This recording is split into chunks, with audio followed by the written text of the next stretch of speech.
네, 두 분 혹시 그 네. 스트레스 테스트라고 들어보셨습니까? 아니, 스트레스 우리 테스트요? 나 팀장이 의사도 아니신데 왜 갑자기 그러니까 건강 왜 얘기하는 스트레스? 거예요? 그러니까 네. 네. 뭐예요? 네, 이게 그 금융 시스템 스트레스 테스트의 이제 준말이고요. 네. 아. 이제 안전성이라든지 건전성을 좀 어느 정도 되는지 측정을 하는 어허. 그것을 뜻합니다. 좀 예외적이지만 현실에서 일어날 수 있는 사건들에 대해서 좀 강력하게 여러 가지 수치들을 부활을 걸어서 네. 이게 얼마나 이제 안정적인지 버틸 수 있는지 이런 것들을 좀 알아보는 겁니다. 아, 그러니까 이제 금융 시스템을 테스트해보는 네네. 거다, 뭐 이렇게 생각하면 되는 것 같아요. 우리가 이용하는 금융기관에 일부러 위험한 상황을 만들어서 테스트를 해보는 거다, 이건 맞습니다. 거죠. 네. 네네. 아니 근데 저 내 돈 빌리는 재테크하고 금융기관 스트레스 테스트하고 무슨 상관이 있는 거예요 이게? 그러니까 일반 이제 가정에서도 네. 금융기관들과 마찬가지로 생각지도 않게 파산이 날 수도 있기 때문에 한번 네. 오늘 점검하고자 말씀드리고요.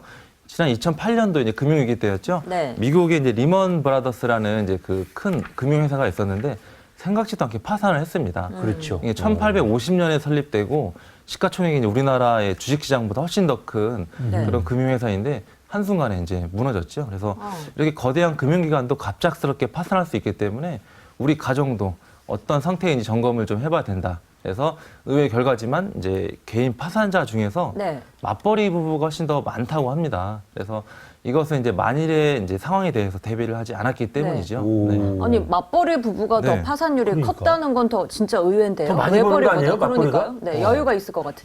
맞벌이. 아, 네네. 네. 저희도 이제 시작을 했는데 이게 그 네. 생각보다는 좀 다른 결과죠. 그래서 살펴봤더니 우리나라가 예, 예. 이제 절반 정도가 맞벌이 가구인데요.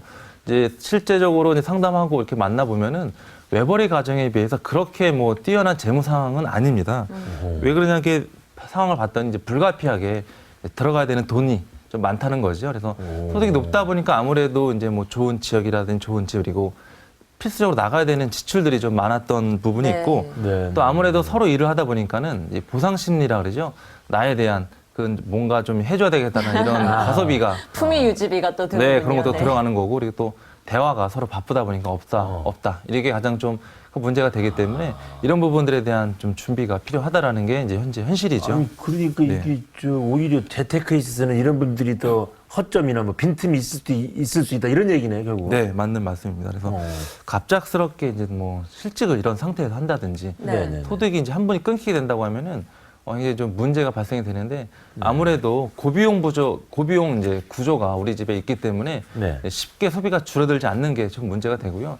이것들을 이제 좀 빚으로 또 메우려고 하다 보니까는 결국에 네. 이제 파산을 신청하는 가정들이 많고 이게 남의 일이 아닙니다. 이제 우리 집에서도 충분히 일어날 수 있는 일이기 때문에 네, 네. 점검을 꼭 해볼 필요가 있다. 그러게요.